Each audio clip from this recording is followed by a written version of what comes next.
विद्यार्थियों, कैसे हैं आप लोग। आज का अपना टॉपिक है नरेशन, डायरेक्ट इनडायरेक्ट स्पीच या रिपोर्टेड स्पीच। कक्षा 10वीं के लिए महत्वपूर्ण टॉपिक ये, जो आपके बोर्ड परीक्षा में प्रश्न नंबर 17, क्वेश्चन नंबर 17, 4 अंक का प्रश्न आया करता है, जिसमें आपको डायरेक्ट स्पीच को इनडायरेक्ट स्पीच में बदल के लिखना होता है। ये कक्षा 9वीं के 8वीं के पाठ्यक्रम में भी है।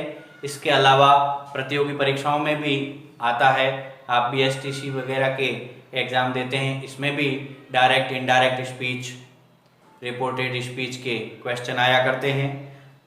तो इस टॉपिक के बारे में पढ़ते हैं आज, जिसका अपना नाम है रिपोर्टेड स्पीच।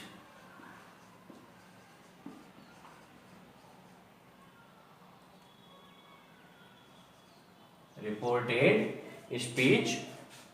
अब रिपोर्टेड स्पीच का दूसरा नाम नरेशन या कथन भी है। नरेशन या कथन। तो नरेशन में नैरेट शब्द है, उसका शाब्दिक अर्थ होता है कहना। नैरेट यानी कहना या कथन, टू से या टू स्टेट। तो ये जो रिपोर्टेड स्पीच है वो दो प्रकार के होते हैं। कहने जो कथन है उसके दो भेद किए गए हैं, डायरेक्ट स्पीच और इनडायरेक्ट स्पीच। इन दोनों के बारे में पढ़ने से पहले सबसे पहले अपन लेते हैं रिपोर्टेड स्पीच की, नरेशन की डेफिनेशन, परिभाषा।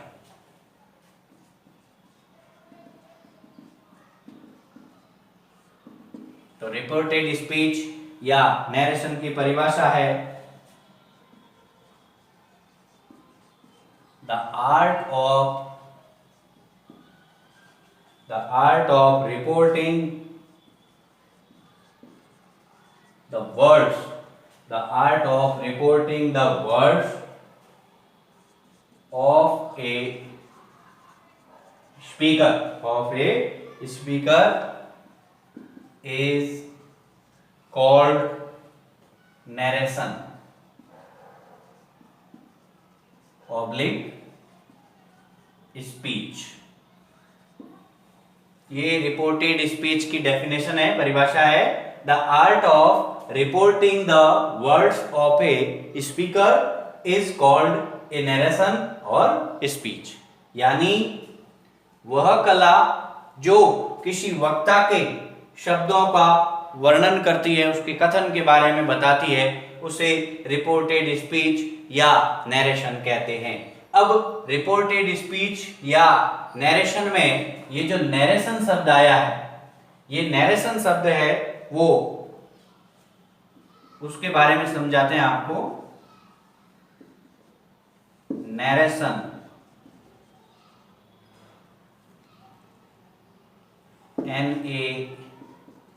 NARRATION। नरेशन शब्द का शाब्दिक अर्थ, नरेशन शब्द का शाब्दिक अर्थ या इसको जो ये शब्द है वो बना है नैरेट से, और इसका अर्थ होता है कहना। ये नैरेट से बना है। नरेशन का शाब्दिक अर्थ होता है कहना, और ये नैरेट शब्द से बना है, जिसका अर्थ होता है कथन। नैरेट का अर्थ होता है कथन, जिसको इंग्लिश में कहते हैं टू से या टू स्टेट। टू से या टू स्टेट। नरेशन शब्द है वो नैरेट शब्द से बना है। नैरेट जिसका अर्थ होता है कहना या कथन, टू से या टू स्टेट इसको अपन अंग्रेजी में कह सकते हैं। अब नरेशन दो प्रकार के होते हैं। नरेशन के दो प्रकार है। स्पीच, रिपोर्टेड स्पीच या नरेशन एक ही नाम है, कुछ भी कहो। इसके दो भेद है, दो प्रकार है। पहला तो है डायरेक्ट या डायरेक्ट स्पीच, डायरेक्ट या डायरेक्ट स्पीच, और दूसरा है indirect speech. Direct speech, indirect speech यानी प्रत्यक्ष कथन और अप्रत्यक्ष कथन। देखिए, कहने में, समझने में, यानी कि कहने का तात्पर्य यह है कि जो भी कथन होगा डायरेक्ट स्पीच का, उसको जब इनडायरेक्ट स्पीच में बदल के लिखा जाएगा तो उसका अर्थ या भाव वही होगा, लेकिन उसको कहने का तरीका है वो अलग होगा। अब डायरेक्ट और इनडायरेक्ट स्पीच, इन दोनों की परिभाषा लेंगे। तो ये रिपोर्टेड स्पीच की definition: the art of reporting the words of a speaker is called narration या और स्पीच। नरेशन का शाब्दिक अर्थ होता है कहना, नैरेट या कथन, टू से या टू स्टेट। और नरेशन के जो भेद या प्रकार है वो दो है, पहला है डायरेक्ट स्पीच, दूसरा है इनडायरेक्ट स्पीच। अब आपको डायरेक्ट और इनडायरेक्ट स्पीच की परिभाषा और उदाहरण आपको समझा रहा हूं मैं।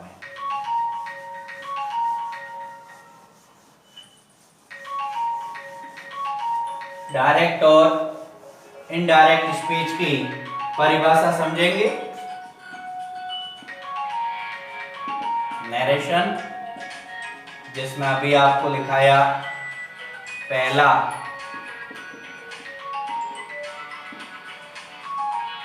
डायरेक्ट स्पीच और दूसरा इनडायरेक्ट स्पीच। अब इन दोनों की परिभाषा और उदाहरण समझिए। पहले लेते हैं डायरेक्ट स्पीच।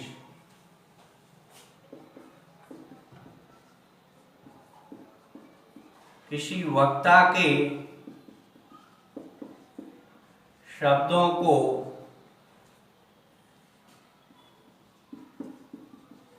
ज्यों का त्यों कहना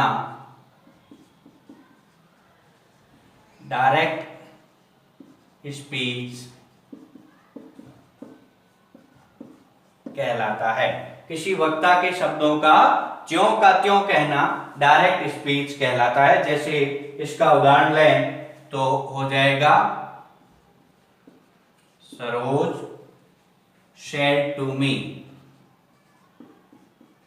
Saroj said to me, I shall go to market today। ये थोड़ा इधर जा रहा है, मैं इसको यहां लिख देता हूं वापस।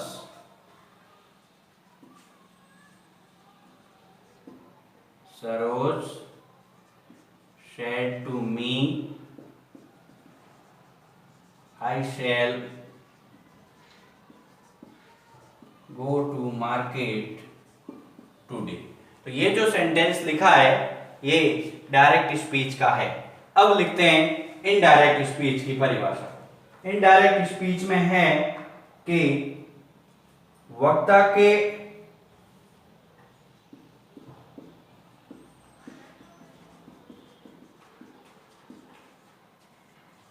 वास्तविक शब्दों को, वक्ता के वास्तविक शब्दों को ज्यों का त्यों कहने की बजाय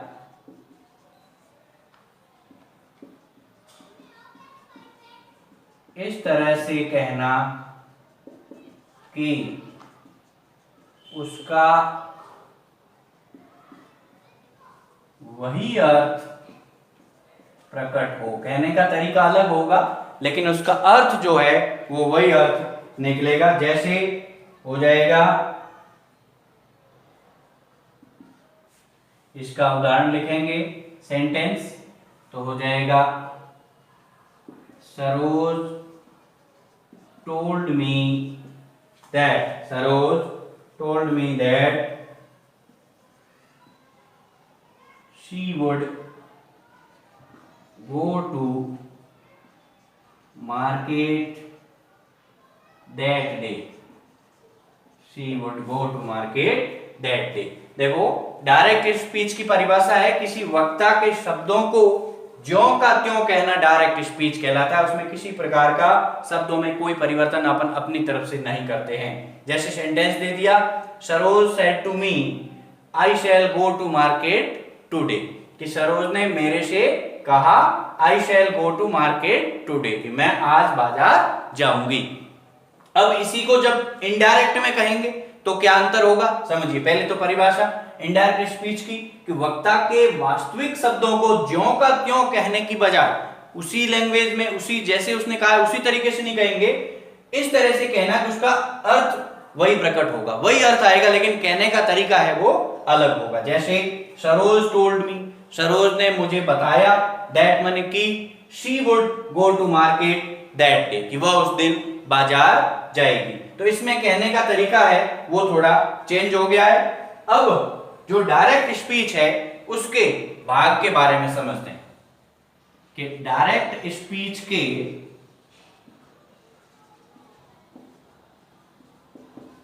दो भाग होते हैं। डायरेक्ट स्पीच के दो भाग होते हैं, रिपोर्टिंग वर्ब और रिपोर्टेड स्पीच। ये दो भाग होते हैं इसके। पहला तो होता है रिपोर्टिंग वर्ब और दूसरा होता है रिपोर्टेड स्पीच। देखो, जो डायरेक्ट स्पीच होता है पहला, जो अभी अपन ने इसके बारे में पढ़ा, उसके कितने भाग होते हैं, दो।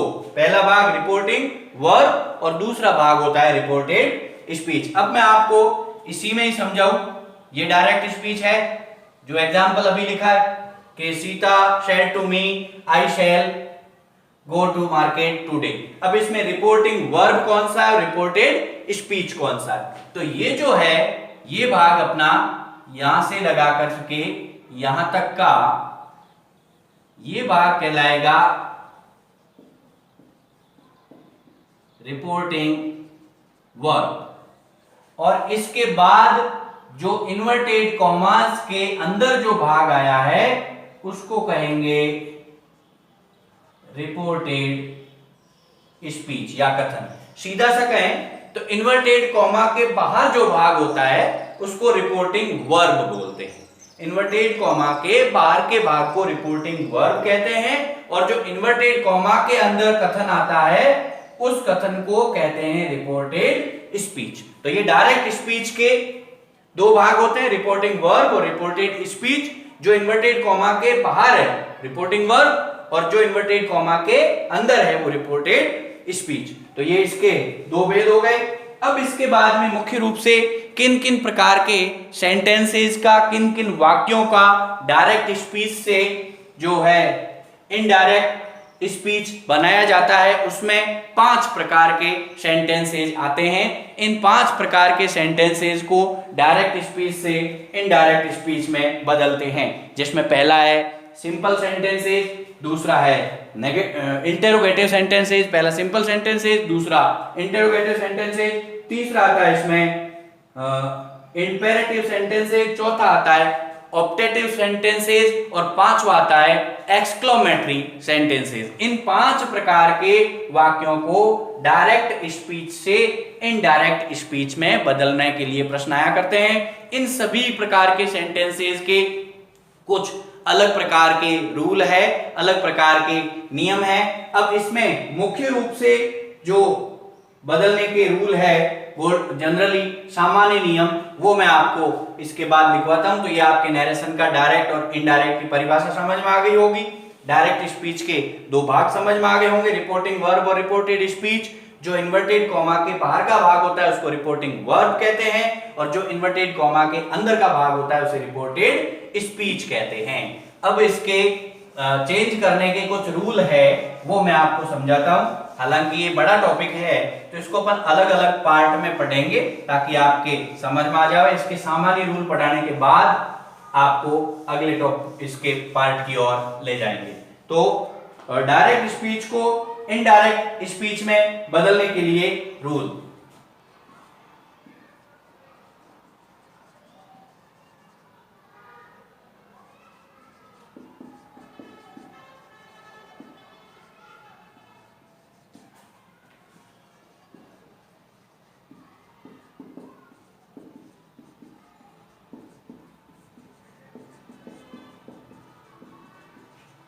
डायरेक्ट स्पीच को इनडायरेक्ट स्पीच में बदलने के सामान्य नियमों की चर्चा करेंगे, जिसमें पहला नियम है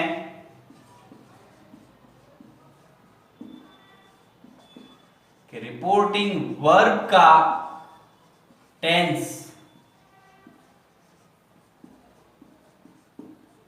कभी नहीं बदलता है। अभी आपको समझाया रिपोर्टिंग वर्ब किसे कहते हैं, आप समझ गए होंगे। डायरेक्ट स्पीच के दो भाग समझाए थे, पहला रिपोर्टिंग वर्ब और दूसरा रिपोर्टेड स्पीच। अब रिपोर्टिंग वर्ब वह होती है जो इन्वर्टेड कॉमा के बाहर का भाग होता है। तो इन्वर्टेड कॉमा के जो बाहर का भाग है रिपोर्टिंग वर्ब है, उसका टेंस कभी नहीं बदलता है। यह है इसका पहला रूल। अब इसके बाद इसका दूसरा रूल है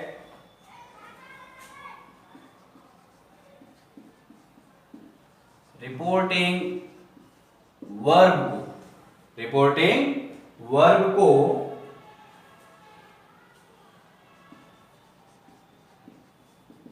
रिपोर्टेड स्पीच के भाव के अनुसार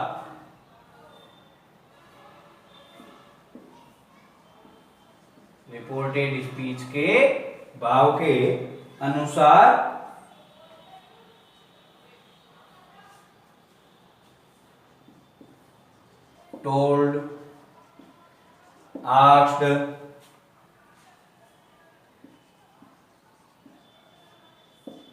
requested,